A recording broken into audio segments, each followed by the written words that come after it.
All right, well, let's go back to our overall panel. We have Christine. Did we lose Scott? Is he still around? Scott better not have left. This is like I rarely see him anymore. No, I know, seriously. If he's gone, Corrigan, give him a call. Tell him to come back. All right, Chris is going to run this, and Chris, you're going to join in as a part of this, but instead of, Am I staying or am I supposed to get off now?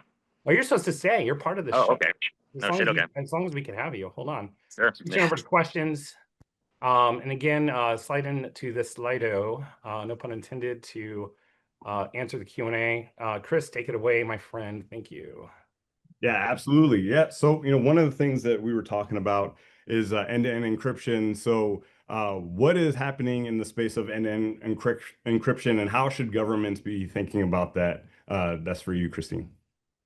So it's a great question. Actually, one I get asked a lot, and we have to remember that end-to-end encryption in any transmission is, the transmission. It has nothing to do with the metadata associated with whoever is on either side. And if the metadata is still stored and sloppy, that's available for anybody. And again, I mean, we know that all of them are selling the metadata. It's never free, right? They're all selling it, and it's available to anybody. You can go get your own, right? Just go ask what's up for your data. And that's what you saw Jonathan got back. So I think that's the first thing we have to remember is end-to-end encryption doesn't really mean anything. And the second thing to remember is none of these are military grade encryption.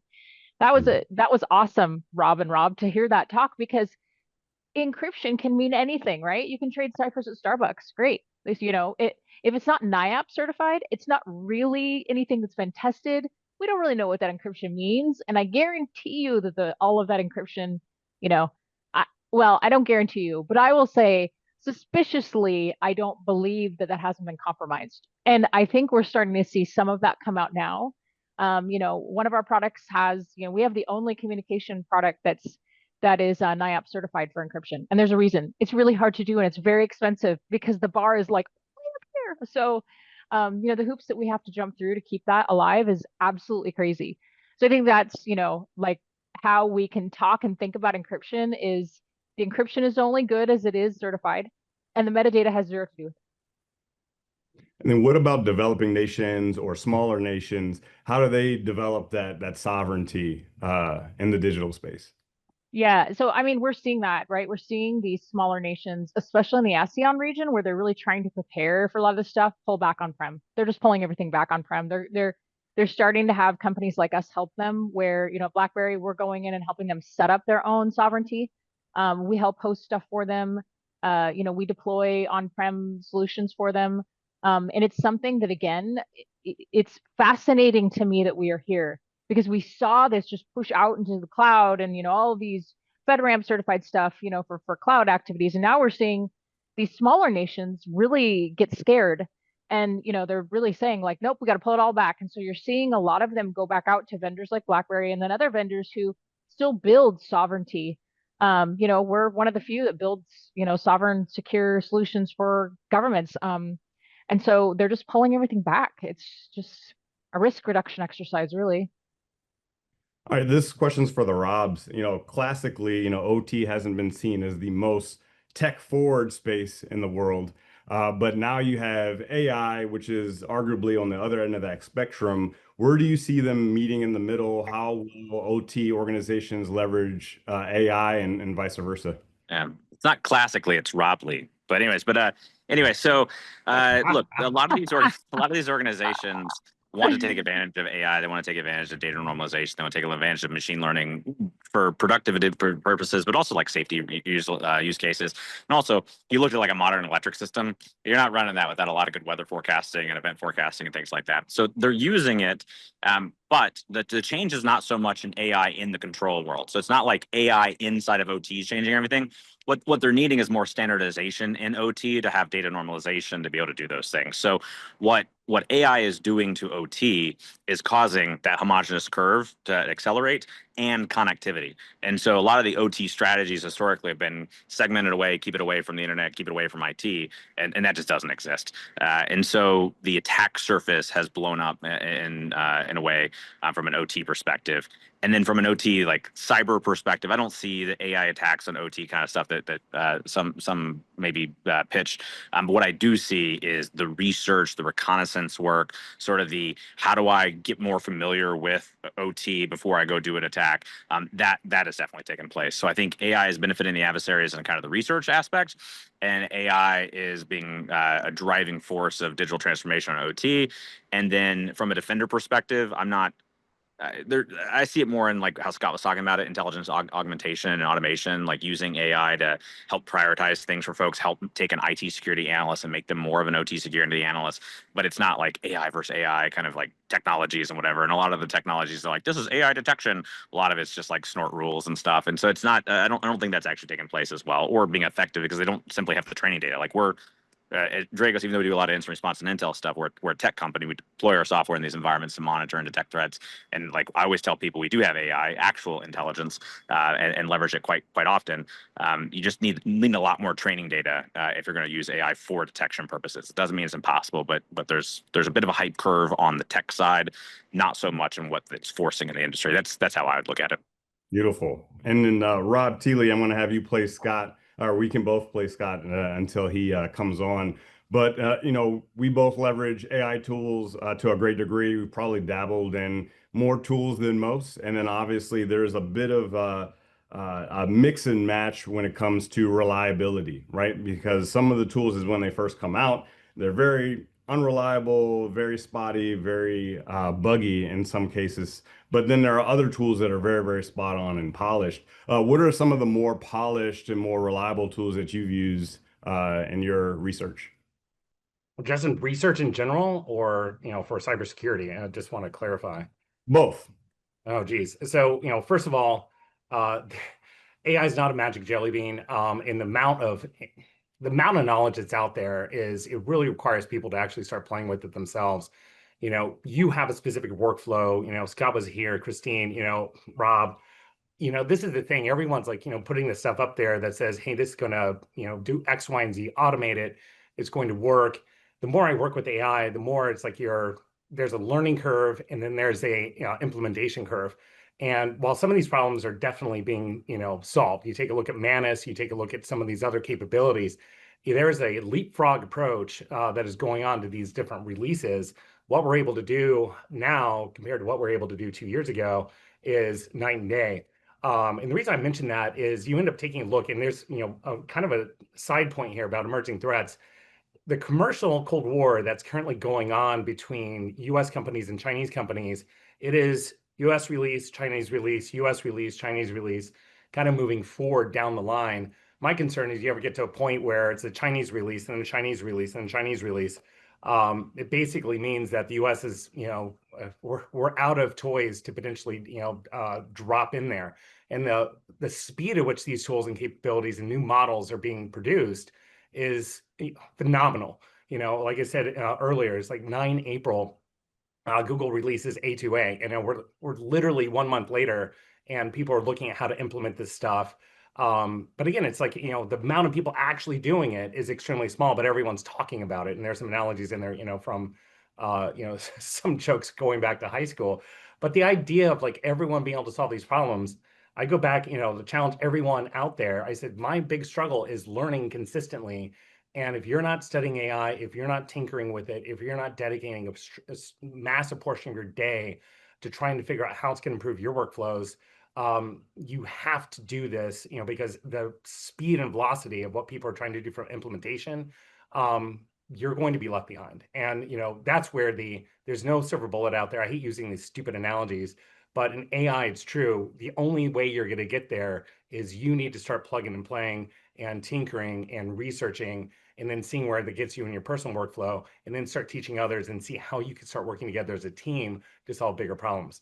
It is still a nascent technology. And when I talk to people about it, I said, we're still trying to apply underwater, subs and that kind of techniques. And they're like, well, it's got to be the same thing. If we put someone in space, we need, air breathing, everything else. It is a completely different dynamic putting something in orbit where the concept is the same. It's like we need a human to survive there than putting something in the ocean. People are trying to apply the two like they're, identifiable, similar, but the environments and how they're potentially produced and the technology that's needed for both are completely unique and different.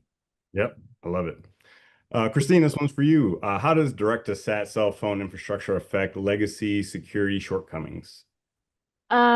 Great question again. So, I mean, the biggest thing with DTS calls, I think we need to remember is that DTS in general lacks regulatory oversight at all, right? So it can have all the security advantages it wants, but without any oversight as far as policy goes, you're just basically, you're depending on, the carriers between the two calls to do what, whatever they're going to do. There is benefits, there's pros and cons to that, right? So there is encryption for that type of transmission. But again, you're counting on a carrier that's not regulated by policy to implement that or not. So you're kind of throwing your hands in the air and hoping they're doing it not, they're doing it or not. The other thing is signal exposure. So while traditional cell phones go through like the graphic that we talked about, and those calls and they have that big, I call it the soft chewy center. So that soft chewy center of latency, satellite calls have a much bigger soft chewy center of latency, but it also might not be as attacked. So it's also less commonly approached and less commonly attacked. And the metadata knowing, so again, if you're an attacker and you're thinking, okay, how do I want to know where someone is at the time? If they're not tracking that data, knowing you're going to use that cell to, tower or the DTS communication, they're less likely to find that metadata and go after you anyway. And I think the other point to think about in this type of communication is that very attacked person, right? If I'm a nation state and I'm going to go after some, high level ranking government official, then I'm going to figure out what he's doing anyway, right? Whether I'm going after a cell conversation or whether I'm going off of a DTS conversation, that's the person I'm targeting to attack.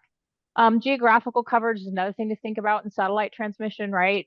The satellite transmission often goes over water, it might be the other thing is it might be less used just because it's not as dependable. So the attack surface is, the benefit for the attacker and the attack surface is just differently just because of the latency and the call quality. But again, for DTS transmissions, I always go back to the lack of oversight. It's the Wild West, so can't really count on anything. How do you solve that though? I mean, is that you advocating? Is that a lobbying thing, or I don't know? It is. It really is. It needs, Rob, it needs policy, right? They're not gonna do it for free. You know what I mean? It's like, oh, this is like anything in security. It's always so expensive and it requires so much architectural change that unless there becomes policy where satellite providers are held accountable for how they're going to have to be forced to use encryption, even if they say they do, again, this is like lobbying for WhatsApp to do the same thing and not sell your data. It's a policy problem. Is anyone, and again, going to, I just get curious on this stuff, personally, across the board, how is WhatsApp actually being, held accountable for a lot of this stuff, or are they not? They're not. Okay. Yeah. No, they're not. Yeah. And like, listen, I'm like, I have daughters, right? And those of you that know me know, I'm a mom, and I got crazy pretty redhead daughters, and I'm constantly concerned about them and their safety. It's fine to send a grocery order in WhatsApp. Hey, I need bread. Right? Great. If you want to hey, 18-year-old with a license, you're awesome. Can you stop and grab bread? That's fine. But you shouldn't be, sending wartime communications or board level financial data. So you kind of have to do this and know, what are you trying to achieve in these messages? WhatsApp has a place. And I am not completely anti-WhatsApp. I do. It's free. It has scalability, right? Anybody can use it, and it allows us the communication platform that we need for all of everybody because it is free. So it allows communication from your mom to your grandma and the other end of the world. Fantastic. But you shouldn't be planning wars on it.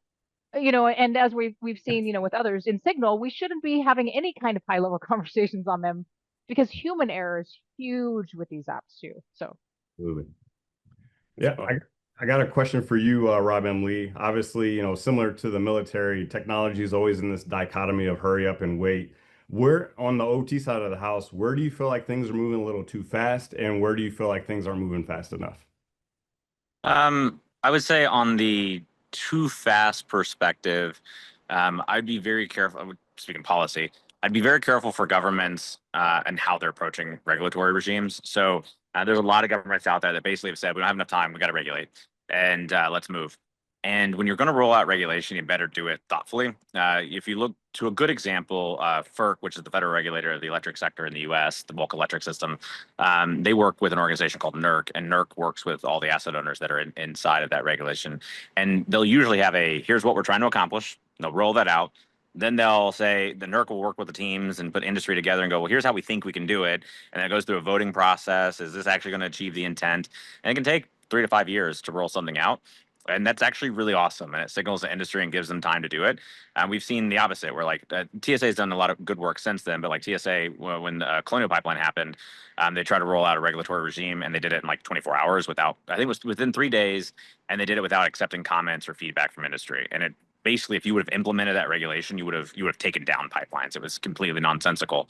And so I think on the regulation side, it's probably a little too fast for some countries in some ways what they're doing.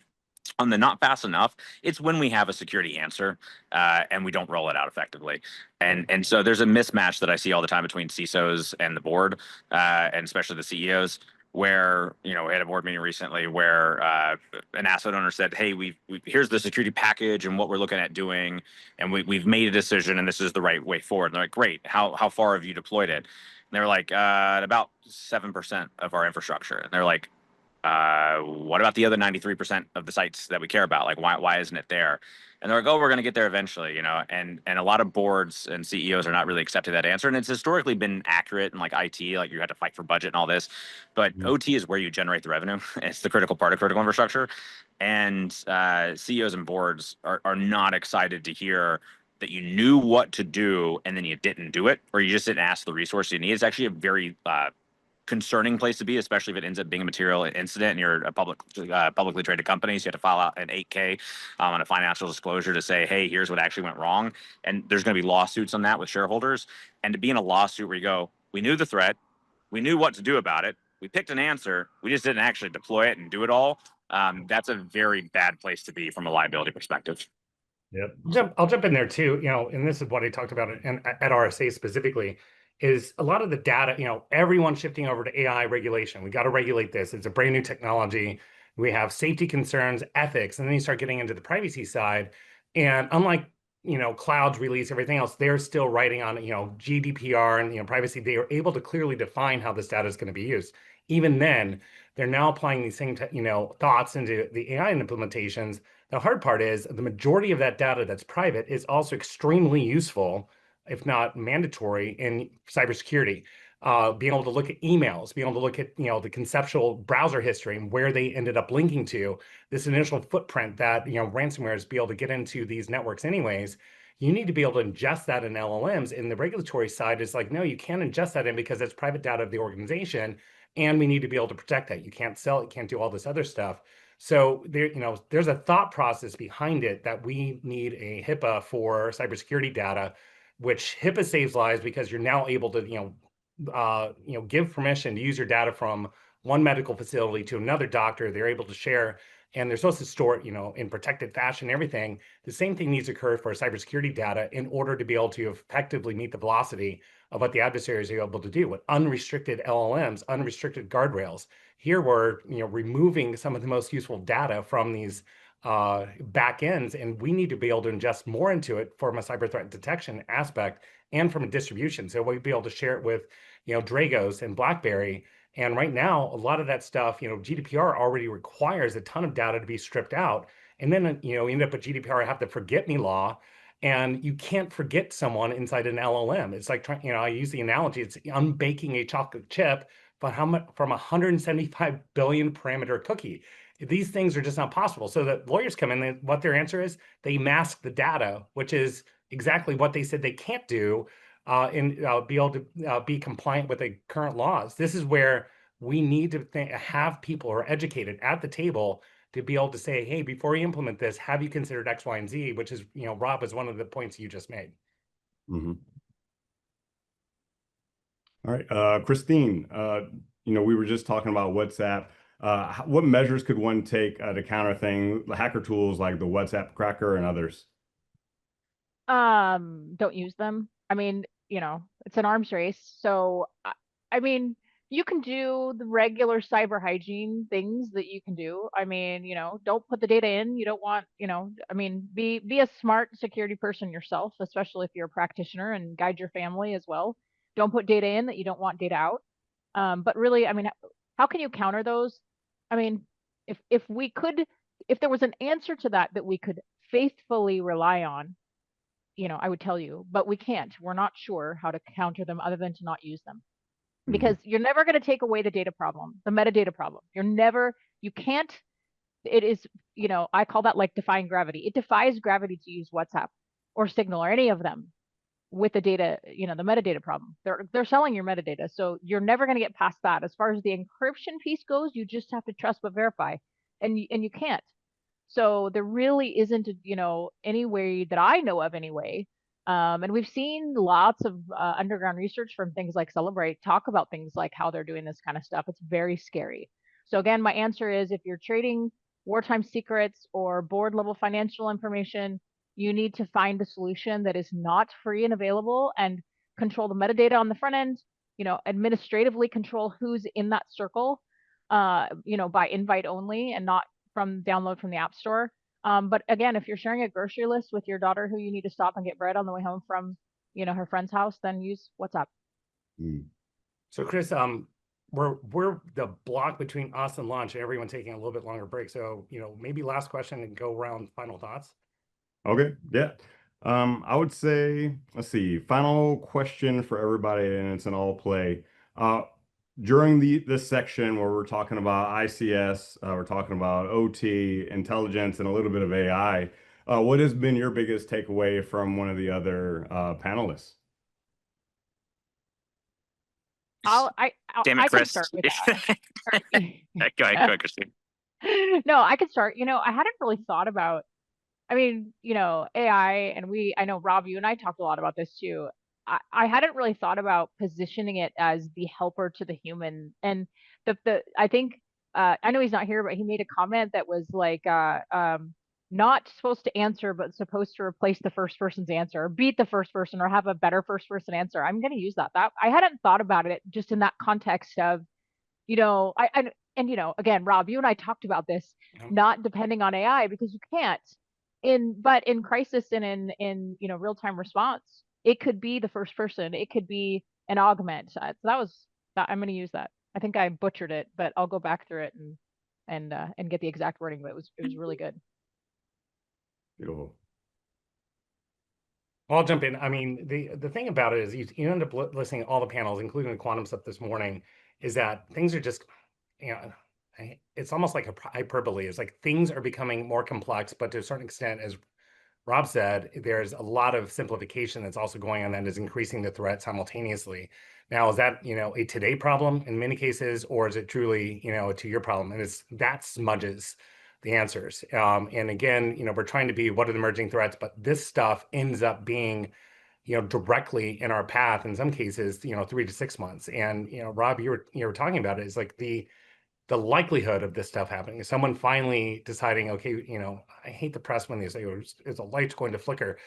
In reality, we've always been that steady hand and saying, okay, the likelihood of doing this, it could go, likely that's going to kick off a kinetic response, have to be really careful. And everyone kind of knows there's, even though capabilities there, they may be standoffish toward it.